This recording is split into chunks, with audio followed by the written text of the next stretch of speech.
This channel does not promote any violence, harmful, or illegal activities. All content provided by this channel is meant for an educational and information purpose only.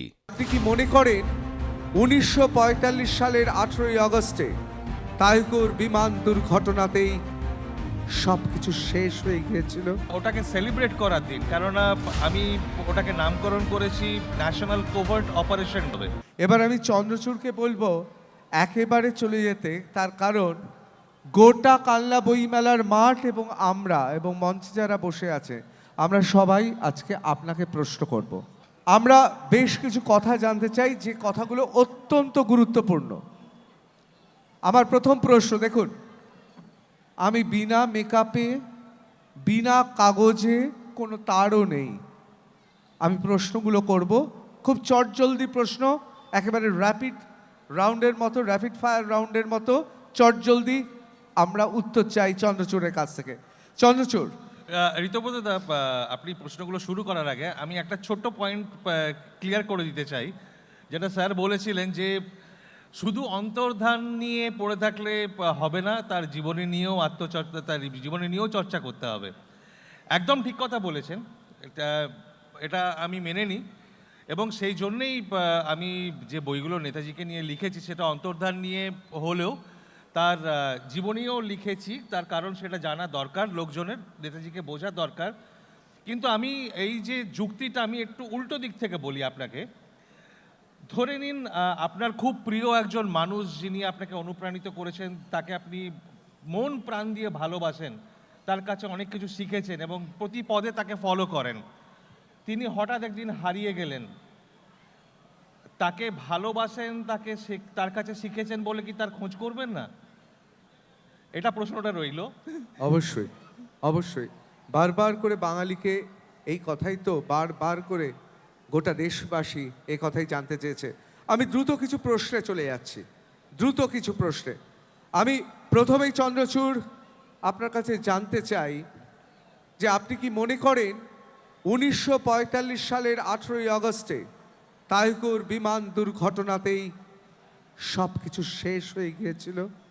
ভয়ঙ্কর সেই দিন ছিল, কারণ আমাদের tough টক অনুষ্ঠানে আমার স্পষ্ট মনে আছে সুগত বাবু, তিনি, তার ইশারা ছিল এটাই, অর্থাৎ তাইকু বিমানবন্দরের কাছে যে দুর্ঘটনা তাতেই সব শেষ। আপনি কি মনে করেন? না, একেবারেই তা নয়। সেটা ওটা দুঃখজনক বা কোনো ভয়াবহ দিন নয়, বরং ওটাকে সেলিব্রেট করার দিন, কেননা আমি ওটাকে নামকরণ করেছি ন্যাশনাল কোভার্ট অপারেশন ডে। যে কিভাবে বিশ্বের শ্রেষ্ঠ গোয়েন্দাদের এবং মিলিটারি পাওয়ারের চোখে ধুলো দিয়ে বেরিয়ে যেতে হয়, লুকিয়ে যেতে হয়, সেটা আমাদের ওখান থেকে শেখা উচিত। এবং আপনি বলছিলেন, তার মানে আপনি বলছেন যে আসলে নেতাজি সুভাষচন্দ্র বোস গা ঢাকা দিয়েছিলেন তাইকু বিমানবন্দরের পর, মানে যে দুর্ঘটনা ঘটেছে। তাইহকু বিমানবন্দরের পর সেটা আমি বলবো না, তবে বিমান দুর্ঘটনা যে হয়নি সেটা আজ প্রমাণিত, সেটা নিয়ে কোনো সন্দেহ নেই। এবং এবং মানে প্রমাণ যদি চান একের পর এক আমি প্রমাণ দিয়ে যেতে পারি, আজকে হয়তো সেই সময় নেই এখানে, কিন্তু ছোট্ট করে বলে দিই, সবচেয়ে বড় যে প্রমাণটা আজকে উঠে এসেছে, যেটা আমরা কয়েক সপ্তাহ আগে খুঁজে পেয়েছি। গল্পটা কি ছিল, যে সুভাষচন্দ্র সাইগানে পৌঁছলেন, আজকে যার নাম হোচিমিন সিটি, হোচিমিন সিটি থেকে প্লেনে চাপলেন সুভাষচন্দ্র এবং হাবিবুর রহমান। সেই প্লেনে যাচ্ছিলেন লেফটেন্যান্ট জেনারেল সুনামাসা শিদেই, যিনি মাঞ্চুরিয়াতে জাপানিজ আর্মির চার্জ নিতে যাচ্ছিলেন। রাশিয়ার সঙ্গে যুদ্ধ চলছিল তখন। কথা ছিল শিদেই নেতাজিকে মাঞ্চুরিয়া অবধি নিয়ে যাবেন। এখন আমরা জানতে পারছি, মানে যে গল্পটা দেওয়া হয়েছিল, সেই বিমানের দুর্ঘটনা হলো, ভেঙে পড়লো সেই প্লেনে, তৎক্ষণাৎ শিদেইয়ের মৃত্যু হলো এবং নেতাজির কিছু সময় পরে হসপিটালে কিছু চিকিৎসার পরে মৃত্যু হলো। এটা সরকারি গল্প, ভারত সরকারের গল্প, জাপানিজ সরকারের গল্প। আজকে চাইনিজ ঐতিহাসিকরা, চাইনিজ সামরিক ঐতিহাসিকরা বলছেন সে কি, শিদেই তো অন্য জায়গায় মারা গেছে, শিদেই তো অন্য জায়গায় প্লেনে করে যাচ্ছিলেন। আমাদের আর্মি, আমাদের এয়ারফোর্স শিদেইয়ের প্লেনকে শুট ডাউন করেছিল, শিদেইয়ের প্লেন ভেঙে পড়ে ইস্ট চায়না সিতে, সেখানে তার মৃত্যু হয়। সুভাষচন্দ্রের তার সঙ্গে কোনো সম্পর্ক নেই। তাহলে তাহলে কে? তাহলে কার চিতাভস্য রাখা আছে জাপানের সেই পবিত্র মন্দিরে? সেটা নিয়েও কোনো সন্দেহ নেই। সেখানে যে চিতাভস্ম রাখা আছে সেটা একটি জাপানি সৈনিকের, তার নাম ইচিরো ওকুরা, এবং সেটা বারবার করে প্রমাণ হয়েছে। সর্বশেষ প্রমাণ করে গেছেন জাস্টিস মনোজ কুমার মুখার্জি, তার কমিশনের যখন কাজ চলছিল, পরিষ্কারভাবে কাগজপত্র দিয়ে দেখিয়ে গেছেন ওটা ইচিরো ওকুরার চিতাভস্ম, যেখানে আমাদের ভারতীয়রা বারবার গিয়ে মাথা নত করে প্রণাম করে আসেন। আসলে সেটা একজন জাপানি সৈনিকের চিতাভস্ম। তাহলে আমাদের প্রশ্ন, 1947 সালে 14ই আগস্ট মধ্যরাত থেকে 15ই আগস্ট সকালবেলা পর্যন্ত যখন দেশ স্বাধীন হচ্ছিল, যখন নেহেরু, জিন্না, মহাত্মা গান্ধী এবং অবশ্যই তিনটে দেশের জন্ম হচ্ছে, অবশ্যই এখন দুটো দেশ বলবো, তার কারণ পশ্চিম পাকিস্তান এবং পূর্ব পাকিস্তান এবং ভারতে, সেই সময় নেতাজি দেখছেন তার চোখের সামনে দিয়ে দেশ স্বাধীন হচ্ছে। সেটা বলা শক্ত যে চোখের সামনে তিনি দেখছেন কি না, কেননা তিনি কোন অবস্থায় ছিলেন, কোথায় ছিলেন, সেটা আজ পর্যন্ত আমরা জানি না ঠিক ওই মুহূর্তে কোথায় ছিলেন। পরবর্তীকালের যে ইতিহাস যে আমরা খুঁজে বের করতে পেরেছি, সেটা দেখতে পেয়েছি যে তাকে কতটা আহত করেছিল দেশভাগের ঘটনা, তার চোখের জল থামতো না। সুভাষচন্দ্রকে যখন আমরা কল্পনা করি, আমরা লৌহ পুরুষ হিসেবে কল্পনা করি, একজন মানে সৈনিক জেনারেল হিসেবে কল্পনা করি, যিনি কখনো কাঁদতে পারেন না, কিন্তু সুভাষচন্দ্র খুব ইমোশনাল ছিলেন।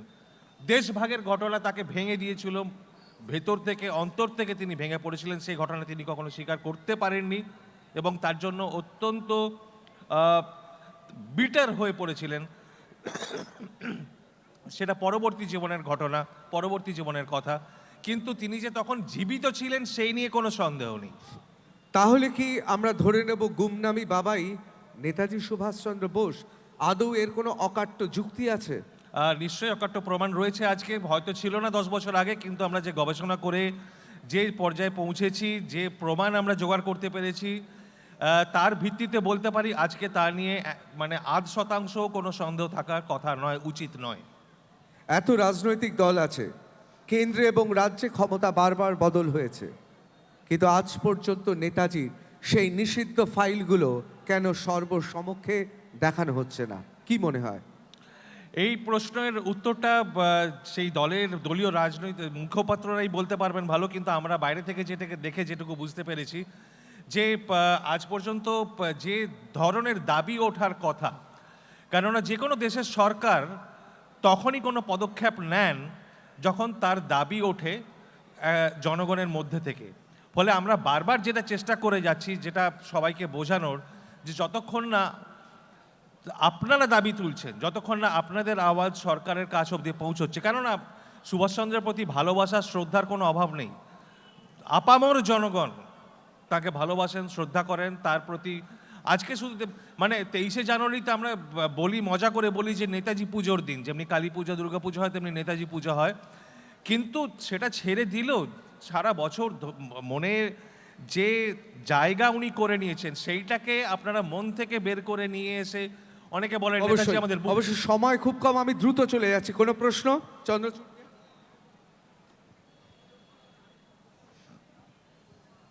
আমার একটা প্রশ্ন। বলুন। কালনা যে বইমেলা হচ্ছে, মানে আপনার কালনা বইমেলা আমরা আজ 4 বছর পা রাখছি, কিন্তু নেতাজিকে নিয়ে আমরা যে চিন্তা ভাবনা করেছিলাম যে নেতাজিকে নিয়ে যে আলোচনা হবে, সেই আলোচনায় আপনি থাকবেন এবং আমাদের সাথে যারা আছে এবং শ্রোতারা থাকবেন। শ্রোতাদের কাছে ওদের কিছু বলার ম্যাটার আছে, কিন্তু ওরা যেহেতু সময়টা অনেকটা অতিক্রম হয়ে গেল, কিন্তু নেতাজির লাস্ট যে মানে আমরা এখনও জানি উনি আছেন, কিন্তু সে মানে আমাদের ভারতবর্ষেতে এসেছেন না উনি বাইরেই আছেন, সেটা আপনার কাছে জানতে চাই। নেতাজি কোথায় ছিলেন? যেটুকু আমরা গবেষণা করে খোঁজ করে বের করতে পেরেছি যে 1950-এর দশকে উনি ভারতে ফিরে আসেন এবং সেখানে 1985 সাল অবধি তিনি ভারতে ছিলেন, যখন 1985 সালের 16ই সেপ্টেম্বর তার মৃত্যু হয়। তার ওই যে নাম দেওয়া হয় উত্তরপ্রদেশের পত্রপত্রিকায়, মিডিয়াতে যে নামটা আছে গুমনামি বাবা, এটা তো 1985 পরে দেওয়া হয়। ওনার সেরকম বিশেষ কোনো নাম ছিল না, আর কেউ ভগবানজি বলতেন, কেউ পর্দেওয়ালা বাবা বলতেন, কেউ অন্যান্য নামে ডাকতেন, কিন্তু উনি যে নেতাজি সেটা নিয়ে আজকে কোনো সন্দেহ নেই। ফলে তার জীবনের যে অবসান হয় যেদিন, সেটা হলো 1985 সালের 16ই সেপ্টেম্বর। চন্দ্রচূড়বাবু, আমার জাস্ট দুটো কোশ্চেন। বলুন। ভারতবাসী হিসাবে আমি একজন ভারতবাসী হিসাবে, গবেষক হিসাবে না, আমার দুটো কোশ্চেন আছে। ঠিক এই মুহূর্তে ভারতবর্ষের কোনো বিধানসভা নির্বাচনে নেতাজি সুভাষচন্দ্র বোস এসে প্রার্থী হলেন, তার এগেনস্টে টালিগঞ্জের কোনো তৃতীয় শ্রেণীর নায়িকাকে যদি ভোটে দাঁড় করিয়ে দেওয়া হয়, তাহলে ভোটে কে জিতবেন? প্রথম প্রশ্ন। দ্বিতীয় প্রশ্ন, না আরে আচ্ছা ওকে, এই উত্তরটা আপনার কাছে পেলে আমার খুব ভালো হয়, কারণ আপনি বলছেন ভালো মানুষ, প্রচুর ভালো মানুষ এই সমস্ত নায়িকাদের কাছে ভোটে হেরে যাচ্ছে। সেই জন্য আমি জিজ্ঞেস করতে চাইছি যে আপনার ভারতবাসী হিসাবে আপনার কি মনে হয়?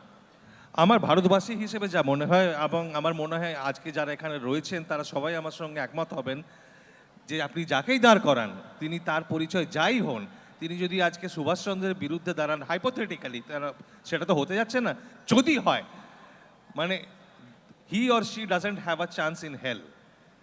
অবশ্যই স্যার, সময় একেবারে আমি চন্দ্রচূড়বাবুকে খুব সামনে থেকে পেয়েছি। একটি প্রশ্ন আমার দীর্ঘদিনের, যে সারা বিশ্বে প্রচুর রাষ্ট্রনায়ক আছেন এবং তারা বিভিন্ন কারণে বিখ্যাত, কিন্তু তাদের প্রত্যেকেরই সমর্থক সংখ্যা আছে, কিন্তু একটা সেক্টেরিয়ান, মানে একটা নির্দিষ্ট সেক্টর।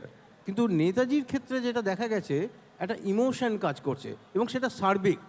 তা এই জায়গাটা চন্দ্রচূড়বাবুর কী ধারণা, যে কেন, ভাই? খুব ভালো প্রশ্ন করেছেন, খুব প্রাসঙ্গিক এটা। ইংরেজিতে একটা প্রবাদ আছে, what belongs to everybody belongs to nobody, যেটা সবার জন্য খুলে দেওয়া হয়, তার মানে সেটা কেউই নিজের বলে আর ভাবে না। সেটা মানে ওই সবার, সরকারি যেমনি সরকারি রাস্তা বা সরকারি জমি দেখবেন, সরকারি তো মানে সবারই, ফলে ওটার অপব্যবহার হয়, তো সেটাকে নিজেকে কেউ আপন করে নেয় না। নেতাজির ক্ষেত্রেও তাই হয়েছে, যেটা উনি দেশের জন্য কাজ করেছেন বলে উনি নিজের কনস্টিটিউয়েন্সি যেটাকে বলে সেটা কোনোদিন তৈরি করার জন্য মন দেননি। তার জন্য হিন্দু গোষ্ঠী বা মুসলিম গোষ্ঠী বা দলিত গোষ্ঠী বা শ্রমিক গোষ্ঠী বলে কিছু ছিল না, তার জন্য ছিল ভারতবাসী। কিন্তু তার অনুপস্থিতিতে এই গোষ্ঠীদের নিয়ে যে রাজনীতিটা শুরু হয়েছে, ফলে সেই গোষ্ঠীর সেই দলীয় নেতাদেরই পুজো হতে থাকে। সেখানে সুভাষচন্দ্রকে সবাই শ্রদ্ধা সম্মান মুখে জানালেও তাকে নিয়ে ইলেকটোরাল পলিটিক্সটা হয় না, কিন্তু আমার মনে হয় সেটা হওয়া উচিত। আমাদের দায়িত্ব তাকে ইলেকটোরাল রাজনীতিতে অবশ্যই ফিরিয়ে আনা। অবশ্যই। আমি তপতিদির কাছে যাব, সময় খুব অল্প, আমি আপনাদের কাছে যেতে পারছি না, তার কারণ ইতিমধ্যেই আপনারা জানেন পরবর্তী অনুষ্ঠানের শিল্পী অনেকক্ষণ অপেক্ষা করছেন। আমি তপতিদি। আজকে এই আলোচনা সভায় আমরা খুবই এনলাইটেন্ড হলাম। আমার একটা খুব সহজ প্রশ্ন এবং আজকের বিষয়ের সঙ্গে একটু প্রাসঙ্গিক, সেটা হচ্ছে যে একটু আগে আপনার সাথে আমার আলোচনা হচ্ছিল যে নেতাজি মানেই অনুপ্রেরণা বলে আপনি বললেন এবং আমরা অনেকেই বললাম। তো এই অনুপ্রেরণাটার সারা আপনি বর্তমান প্রজন্মের মধ্যে কীরকম দেখছেন? যদি কিছু পরিবর্তন দেখে থাকেন তাহলে কেন? আমি দেখছি, কারণ আমি লোকের সঙ্গে খুব ক্লোজলি কাজ করি এবং আমরা যত জায়গায় যাই, যত লোকের সঙ্গে মেলামেশা করি, কথা বলি, আলোচনা করি, যে জিনিসটা আমার সবচেয়ে বেশি ভালো লাগে সেটা হচ্ছে যে ইয়ুথ, ইয়াং জেনারেশন, তাদের মধ্যে যে উৎসাহ, তাদের মধ্যে জানার যে আগ্রহ এবং কিছু করার যে আগ্রহ, সেটা মানে অসম্ভব রকমের ভালো। আমি একটা স্ট্যাটিস্টিক্স দিয়ে বলে দিচ্ছি আপনাকে, আমার ফেসবুক বা সোশ্যাল মিডিয়া ফলোয়ার কাউন্ট দিয়ে ছোট্ট statistics, but it tells you something. মানে 30 বছরের কম বয়সী যারা, তার 75% হচ্ছে সেই বয়স গ্রুপের, মানে 15 থেকে 30-এর মধ্যে। ফলে আপনারা বুঝতে পারছেন যে নতুন জেনারেশন, অবশ্যই এটা খুব আশার কথা। আমি একেবারে শেষ সময়, দর্শকদের অনেক প্রশ্ন ছিল আমি জানি, আমি আপনাদের শিল্পী অনেকক্ষণ অপেক্ষা করছে, আমাকে অনুষ্ঠান শেষ করতে হচ্ছে। আমার শেষ পর্যন্ত একটাই প্রশ্ন, যেটা আমার মনে হয় গোটা কালনা বইমেলার প্রশ্ন। আপনি বলছেন গুমনামি বাবাই ছিলেন আমাদের নেতাজি, একদম। তাহলে কেন তিনি তাহলে সংসারে, রাজনীতিতে, দেশের কথা, দেশনায়ক হিসেবে তার যে ভূমিকা, সেই ভূমিকায় তাকে দেখলাম না? কেন তিনি চুপ করে থাকলেন? নেতাজি তো ভয় পান না, নেতাজি ভয় পেয়ে রাষ্ট্রশক্তির ভয় কোথাও লুকিয়ে থাকবে, এ তো নেতাজির চরিত্রে নেই। তাহলে তিনি কি করছিলেন? এইটা হচ্ছে ঋতব্রতদার সাংবাদিক সত্তা, যে জটিল প্রশ্নের 30 সেকেন্ডের বাইট দিতে হবে, উত্তর দিলে সন্তুষ্ট হলে উত্তর ভালো লাগবে, তা নাহলে হবে না। কনন্ড্রাম বলে যে বইটা লিখেছি সেটা প্রায় 1000 পাতার বই, এই প্রশ্নের উত্তর দিতে গিয়ে 200 পাতা খরচা করেছি, সেটা ঋতব্রতদা আমাকে 30 সেকেন্ডে জবাব দিতে বলছেন, কেমন করে দেব? এর একটা উত্তর নেই, অনেক কারণ আছে। তার উত্তর আপনাকে বলবো, আপনারা দয়া করে বইগুলো পড়ুন, আপনাদের কাছে সব বিষয় পরিষ্কার হয়ে যাবে। অবশ্যই, অবশ্যই, অসংখ্য ধন্যবাদ।